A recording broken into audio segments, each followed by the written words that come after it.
Alhamdulillah kita bisa ketemu lagi di Zoom class saat ini setelah kemarin pregnancy fest 3 hari berturut-turut. Baru sekarang lagi kita ngadain kelas ya. Dan hari ini kita akan membahas tentang kupas tuntas feedback dengan narasumber yang udah nggak asing lagi. Kenapa saya pakai virtual background-nya ada Dr. Judit di sini? Karena judulnya kupas tuntas feedback. Jadi kemarin alhamdulillah berhasil feedback sama Dr. Judit, saya pasang di sini. Sebelumnya mungkin saya perkenalkan lagi ya untuk Dr. Yudit. Sedikit saya perkenalkan untuk materi kita hari ini.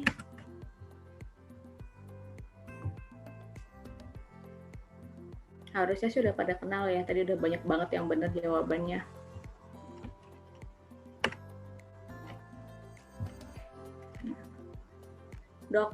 Dr. Yuditya Purwosuno, SPOG, KFM PhD, seorang dokter spesialis kandungan dengan subspesialis feto-maternal lulusan Universitas Indonesia.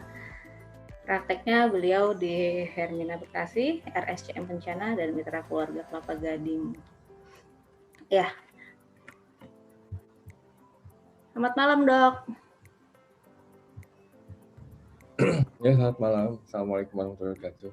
Waalaikumsalam warahmatullahi wabarakatuh. Ketemu lagi nih, Dok. Ngerepotin lagi nih, Dok. Iya, Dok. Tadi udah cepet-cepetan lewat chat dengan S-Breaking siapa nama lengkap Dr. Yudit, udah banyak ternyata Dok yang mengenal, Dok. Kalau ibu-ibu di Bekasi sih kenal semua ya, Dok ya. Dan alhamdulillah peserta kita hari ini itu dari Sabang sampai Merauke loh, Dok. Ada dari Aceh, bahkan sampai di Papua juga ada. Gitu. Mungkin tanpa berlama-lama lagi, saya serahkan ke Dr. Yudit untuk pemberian materi di awal ya, Dok ya. Oke. Silakan, Dok.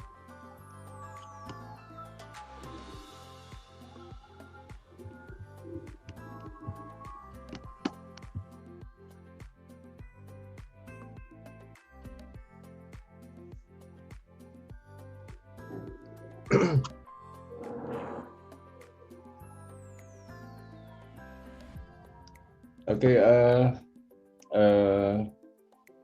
ya terima kasih atas kesempatannya. Saya sangat senang membagi ilmu. Mudah-mudahan ini bisa berguna untuk tidak hanya untuk kita semua, tapi untuk generasi yang akan datang ya.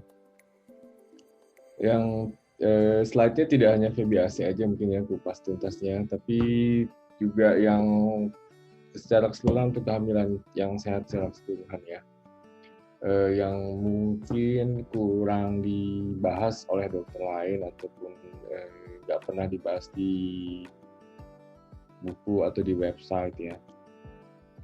Yang pertanyaan yang paling penting mungkin ya untuk ibu-ibu yang pernah operasi itu yang nomor satu adalah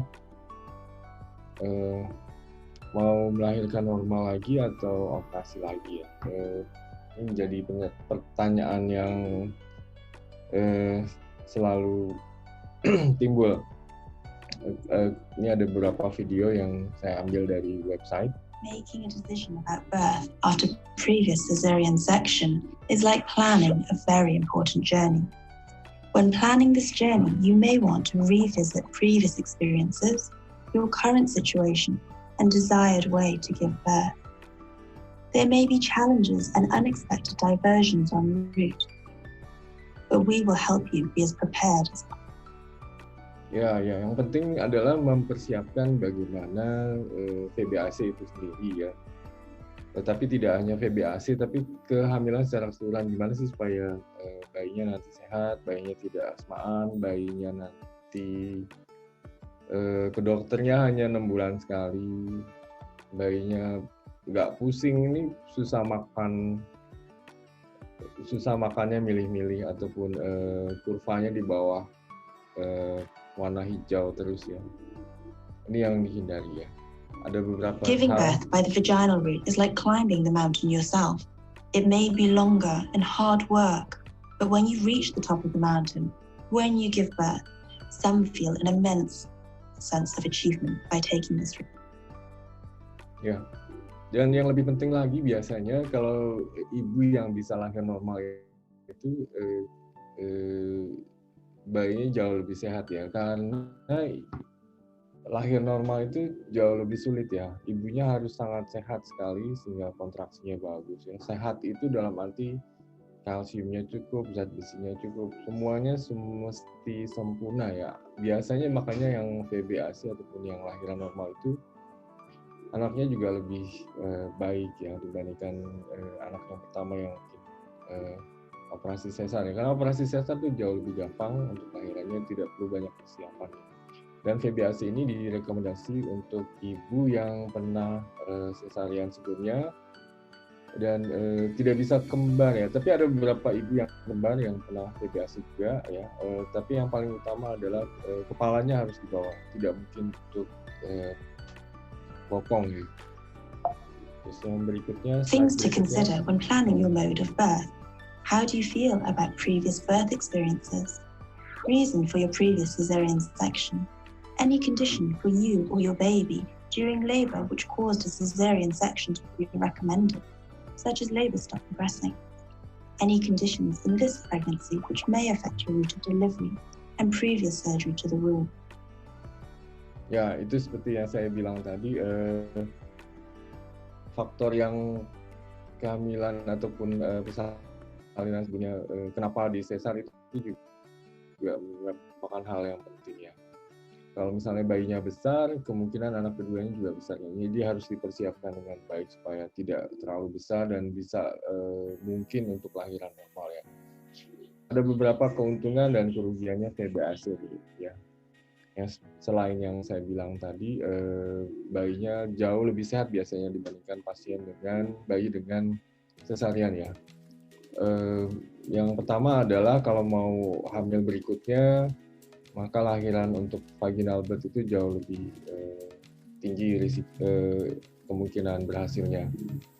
Dan di rumah sakitnya jauh lebih singkat dan lebih recovery-nya juga lebih singkat juga.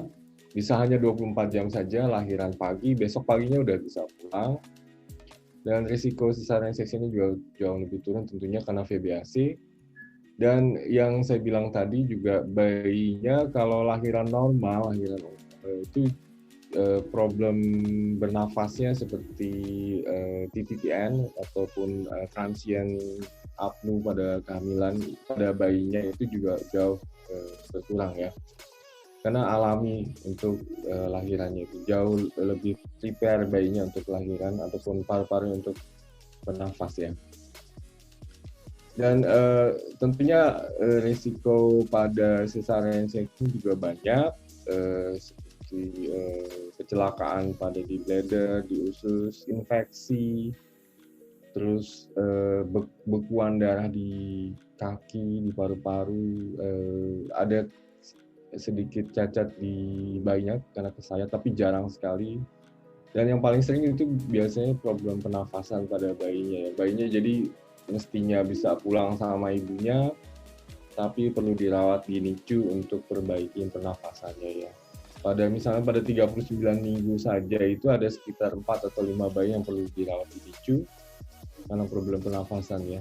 Bukan suatu penyakit, tapi biasanya tidak langsung nangis dengan sempurna ataupun bernafas dengan sempurna, jadi perlu dirawat untuk observasi. Dan untuk biasanya kalau operasi, biasanya chance untuk lahiran normal berikutnya tentunya turun sekali. Bahkan ada dokter OB yang bilang kalau lahir yang pertama operasi, yang kedua pasti operasi, yang ketiga juga pasti operasi. Dan ada risiko yang paling ditakuti adalah yang terakhir ini adalah placenta accreta ataupun placenta previa ya, sekitar 4-8 dibanding 1000 ya.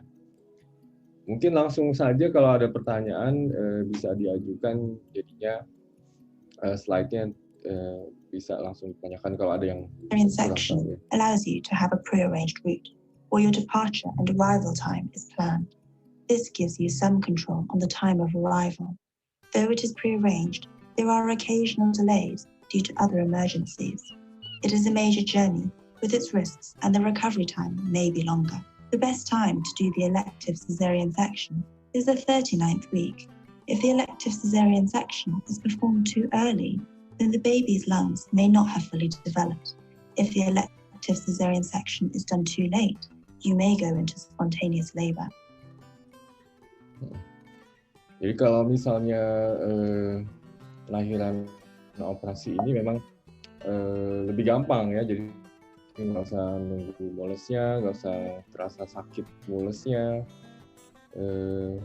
dan nggak terlalu repot untuk melakukan persiapan untuk operasi, untuk kelahiran normal ya. Risikonya VBAC ada beberapa, tapi yang terutama adalah yang ditakutin dan sering ditanyakan adalah ruptur daripada rahim itu sendiri. Dan ini jarang sebenarnya kalau dilakukan screening pertama kali itu nanti dijelaskan dinding rahimnya itu cukup tebal dan cukup ada jaringan ototnya, sehingga pada saat persalinan ini bisa bisa cukup aman untuk persalinan normal ya. Selama saya mungkin dari sekolah sampai sekarang ini belum pernah ada yang VBAC yang ruptur ataupun robek rahimnya ya, karena di screening dengan benar ya. Dan ya yang kedua ada emergency operasi ya. Biasanya kalau ibunya nanti macet di tengah jalan, sama sih seperti yang normal yang lainnya juga, bisa tengah malam untuk diubah menjadi operasi ya. Yang ketiga sama seperti lahiran normal biasa, juga ada risiko untuk robekan di otot vaginanya atau otot lehernya, ataupun robekan derajat 4. Dan risiko untuk kebayinya jauh lebih kecil dibandingkan untuk pasien dengan yang dioperasi ya. Jadi benar-benar pasien dioperasi itu benar-benar dengan indikasi ataupun hanya pada kasus-kasus yang memang tidak bisa untuk lahiran normal lagi ya. Nah ini yang perlu di screening, perlu dilihat pada saat USG, pada saat kontrol, dilihat ketebalan daerah persis di atas tulang kemaluan ini, dilihat tebalnya ya, ataupun jaringan ototnya yang nanti akan menipis selama persalinan ya, menjadi lebih tipis ya. Biasanya sih sekitar 5 mili itu sudah cukup baik ya, dan ada jaringan otot di sekitar ketebalan yang di USG itu. Jadi letaknya sedikit di bawah luka operasi yang lama. Nah itu yang bagian yang dilihat ketebalan bekas luka operasinya. Nah ini nggak ada pointernya ya. Ini adalah merupakan gambaran kalau bayi itu dioperasi, kira-kira di sesarnya itu di daerah persis di atas bladdernya, gambar yang sebelah kanan. Nah ini akan kemudian dia akan menipis pada setelah operasi. Nah itu yang harus diukur selama antenatal care ataupun kontrol ke dokternya. Ya, tapi sudah banyak yang tahu mungkin kalau mau VBAC rata-rata pasiennya nanya berapa ya ketebalan dinding rahim saya, ataupun bagaimana luka operasinya sempurna atau tidak ya. Yang jarang adalah yang seperti ini ya, melihat luka operasi setelah nifas ya, atau 3 bulan setelah operasi itu. Yang kalau di luar negeri udah mulai sering dilakukan, bagaimana luka operasi ibu-ibu hamil yang melahirkan operasi itu menutup ataupun terjahit dengan sempurna atau tidak ya. Bagian yang kiri adalah terjahit dengan hampir sempurna walaupun ada bagian yang sedikit takiknya itu, sedangkan yang sebelah kanan itu tentunya tidak terjahit dengan sempurna ya. Jadi kalau misalnya ada bayinya nantinya, tentu akan tipis sekali ya. Bagian yang warna hitam-hitam ini yang dinamakan niche ya, ataupun luka operasi tidak sempurna ya.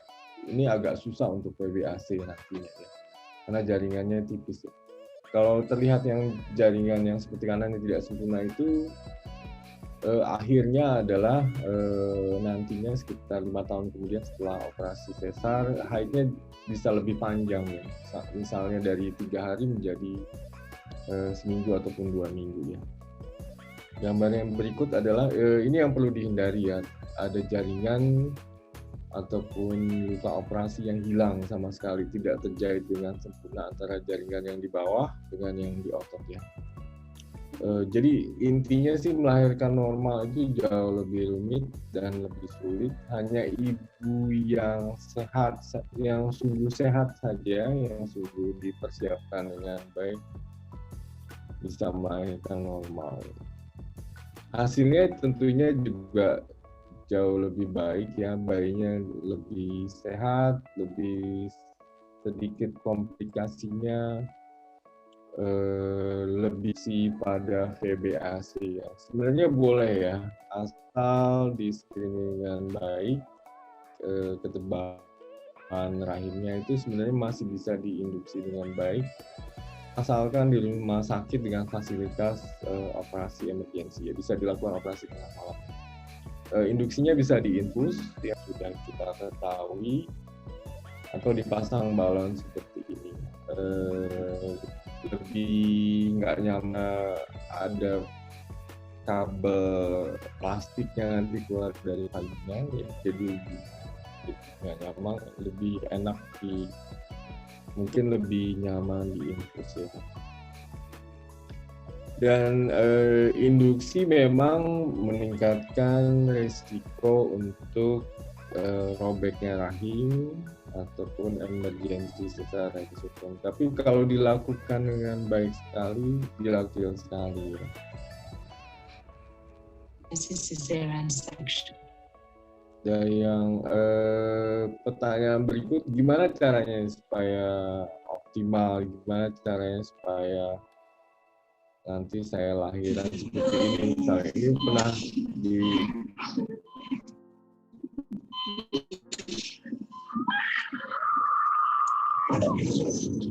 saking cepatnya bayinya sampai keluar. Paling penting adalah mungkin yang perlu dicamkan ya, di dalam setiap ibu hamil itu harus ada bahwa dia membawa generasi akan datang, dan generasi akan datang yang sempurna ini dimulai dari ibu yang sehat ya. Udah banyak ucapan ya, kalau mau negara yang kuat itu harus dimulai dari ibu yang sehat mungkin ya.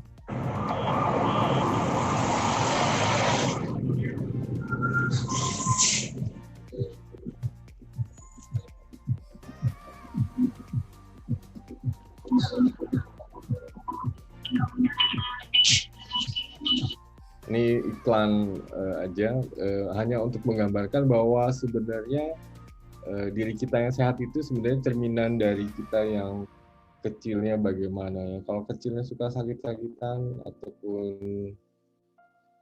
ada penyakitnya, tentunya punya beban untuk ataupun risiko untuk penyakit diabetes mellitus, penyakit kardiovaskular, penyakit breast cancer, kanker payudara, ataupun dengan miom ataupun dengan penyakit yang lainnya itu jauh meningkat ya. Makanya ada istilah asal dari penyakit dan kesehatan itu sebenarnya jauh disiapkan sejak awal kehamilan ataupun sejak bayi ya. Jadi origin daripada kesehatan dan penyakit ini berasal dari bagaimana saat kita kecil ataupun lebih jauh lagi bagaimana kita saat di dalam kandungan ya.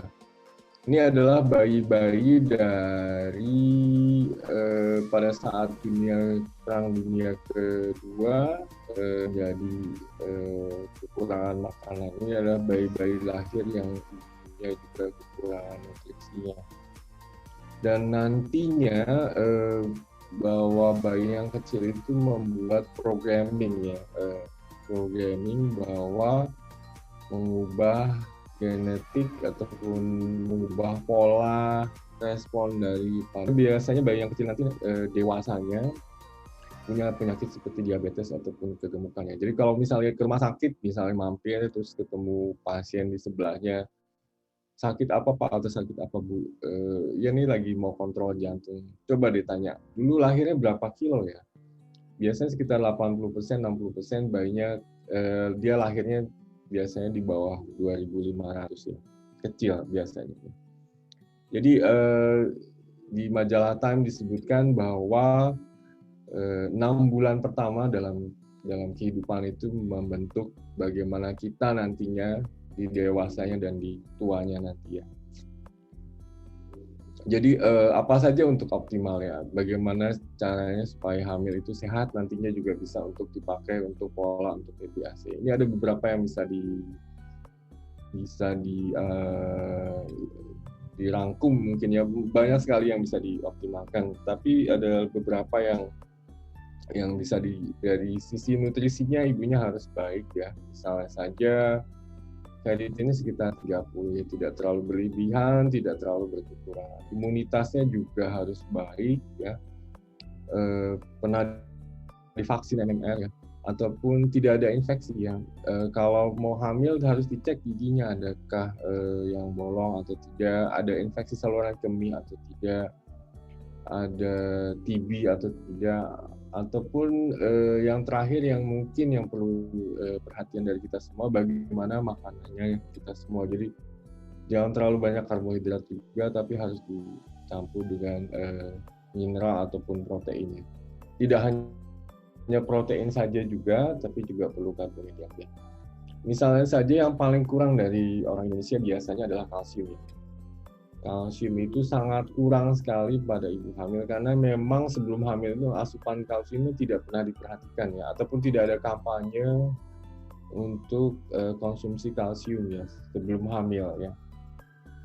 Ataupun vitamin D ya, meningkatkan vitamin D ini juga meningkatkan kadar kalsium dalam tubuh ibunya.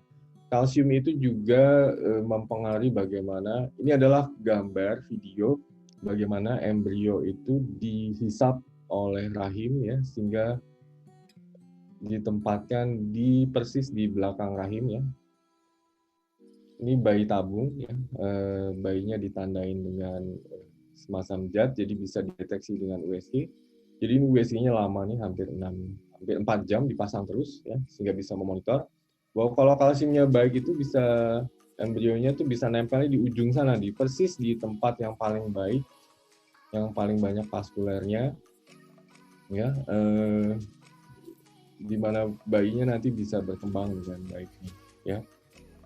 Ini jadi tidak di bawah ya, di bagian bawah, tapi tetap di ujung ya. Nah ini juga video yang bagus sekali. Kalau kalsiumnya ibunya bagus, nantinya menyedot embrionya, menyedot spermanya juga bagus, sehingga bisa berimplantasi ataupun menempel di uterusnya dengan baik ya. Di tempat yang paling baik itu di ujung dan di belakang, bagian belakang daripada rahim itu sendiri. Dan kalsium itu juga berpengaruh terhadap kontraksi ibunya. Kalau kalsiumnya rendah, tentunya kontraksinya nggak kurang bagus ya. Ataupun pertanyaannya biasanya, kok saya nggak mulus-mulus ya? Udah 9 bulan, udah 40, mungkin kalsiumnya juga kurang ya.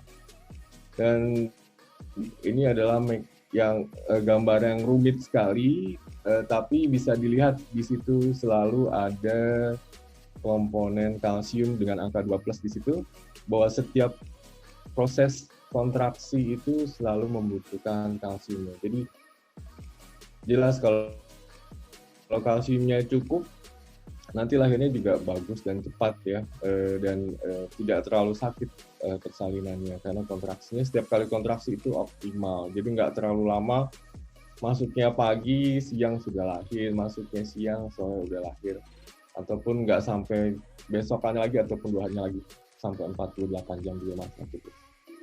Dan ini grafik yang agak sedikit penuh, tapi bisa dilihat bahwa ibu hamil di Indonesia sebenarnya sangat kekurangan vitamin D. Ini bisa dilihat vitamin D di bagian kiri, bahwa yang kekurangan itu hampir 99%, dan vitamin zinc itu juga kekurangan juga, hampir 54,5%-nya. Tetapi yang cukup sebenarnya asam folat ya. Asam folat ibu hamil di Indonesia 85% sudah tinggi. Itu grafik yang paling bawah ini, nggak ada pointernya ya. Terus vitamin B12 juga cukup, vitamin A juga cukup. Iron sebenarnya hanya kekurangan sekitar 53% ya. Yang menarik adalah bahwa besi pada ibu hamil itu tidak tetap sedang ya. Jadi mengubah kadar zat besi dalam ibu hamil itu harus dilakukan jauh sebelum ibu itu hamil ya. Kalau lihat pada baris pertama, kolom raw pertama ya. Dan ini tidak berubah kadarnya, bahwa zat besi yang rendah tetap aja rendah selama kehamilan sampai trimester ketiga ya. Dan yang paling penting ini bahwa vitamin D ini harus disadari merupakan ilmu baru, keuntungan daripada vitamin D ya. Bukan hanya untuk hamilnya saja, tetapi kesehatan ibu secara keseluruhan, ya, terutama fungsi imunnya ya. Kalau ada yang takut, teman-teman kantornya banyak yang COVID ya, banyak yang tanya seperti itu. Teman kantor saya banyak yang COVID, boleh diminum vitamin D-nya sehingga kadar vitamin D-nya lebih dari 30 ya, ataupun minum 2 kali 5.000 mungkin sudah membantu kadar vitamin D-nya. Dan vitamin D ini menjadi kunci bahwa ibunya nantinya nggak terlalu banyak naik berat badannya ya. Kalau jadi insulinnya cukup bekerja dengan baik ya. Jadi ibunya tidak hiperglikemi. Kalau hiperglikemi, ibunya tentunya lemaknya ataupun berat badannya menaik dengan cepat. Ini merupakan kunci, jadi tetap langsing selama hamil dan membantu untuk supaya tensinya tidak tinggi. Ini ada penelitian untuk preeklamsia ya. Jadi kalau vitamin D yang cukup, maka untuk tensinya tinggi menjadi risikonya menjadi lebih rendah. Ini adalah foto yang paling awal embrio yang menempel di rahim. Dari setelah 7 hari setelah ovulasi ya. Yang problemnya adalah bagaimana kita membuat supaya embrio yang sudah menempel ini menjadi manusia ataupun generasi yang sempurna ya. Misalnya saja ini adalah proses ibu yang sehat. Ini kita tahu R.A. Kartini meninggal sekitar 100 tahun yang lalu, tetapi ini WA dari ibu yang meninggal juga, tapi tidak ada perubahan antara ibu Kartini dengan ibu pasien yang meninggal ya. Ataupun misalnya saja Prince Charles ini dia menikah 17 bulan, kalaupun dia hidup sekarang dia menjadi Prince Elizabeth yang sekarang ini ya. Hamilnya 42 minggu 2 hari, persalinannya 50 jam, pembukaan lengkapnya hampir 24 jam, bayinya besar sekali 4,1, plasentanya lengket, kemudian bayinya meninggal, ibunya juga meninggal 5 jam setelah persalinan karena zaman dulu masih sulit untuk operasi. Dokter obstetrisnya juga meninggal.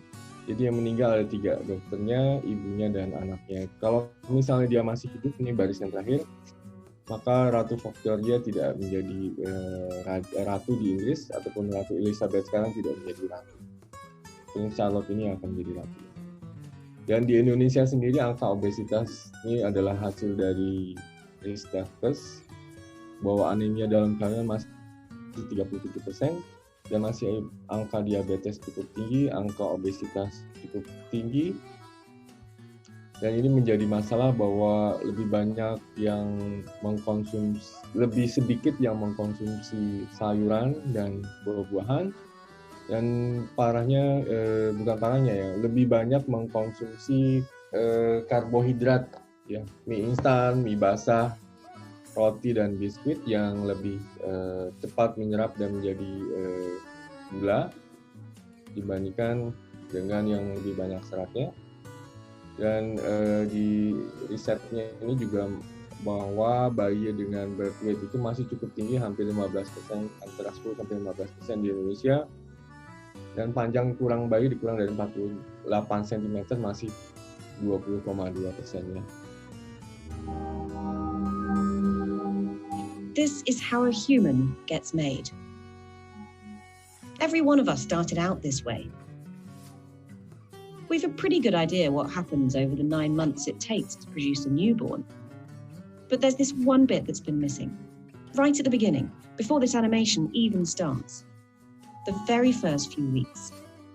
Ya, Jadi sebenarnya kontrol kehamilan itu sebenarnya cukup terlambat ya kalau udah hamil ya. Jadi yang mempersiapkan kehamilan itu jauh sebelum hamil ya. Dicek kadar zat besinya, dicek kadar hemoglobinnya itu jauh sebelum. Jadi periode kritikal untuk bayi sehat itu sebenarnya harus dimulai sejak sebelum ibunya hamil itu sendiri ya. Dan pada periode itu adalah saat-saat paling penting untuk membangun ataupun membuat generasi yang lebih sehat lagi ya. Tidak hanya VBAC ya, tidak hanya untuk lahiran normal ya. Dan yang kedua adalah bahwa ibu yang sehat itu juga membuat bibit ataupun embrio yang sempurna ya. Ini ada beberapa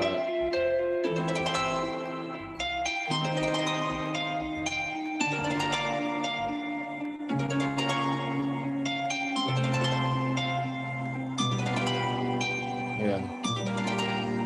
Tapi juga bapak yang sehat ya. Bapak yang sehat juga penting untuk kehamilan sehingga embrionya nanti bayi tidak normal seperti ini.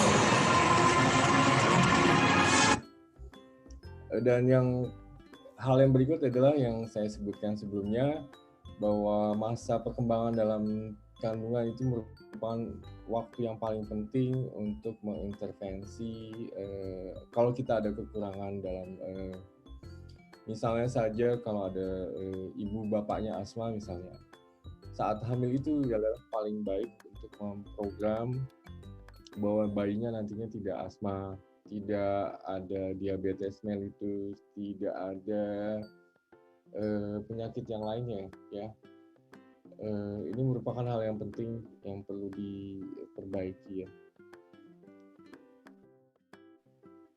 Jadi harus mulai dari bayi itu menempel di endometriumnya, endometrium bagian bawah, mulai saat bayi itu menempel hingga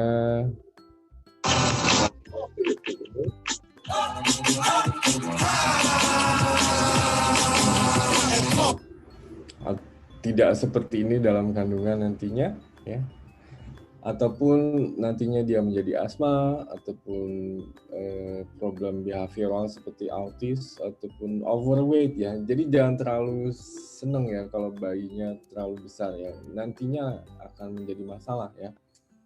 Misalnya setahun udah 12 kilo untuk 13 atau 14 kilo dalam waktu usia 1 tahun itu sedikit overweight ya.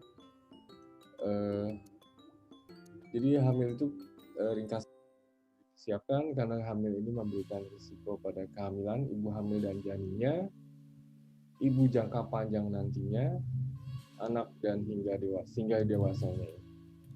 Untuk generasi berikutnya.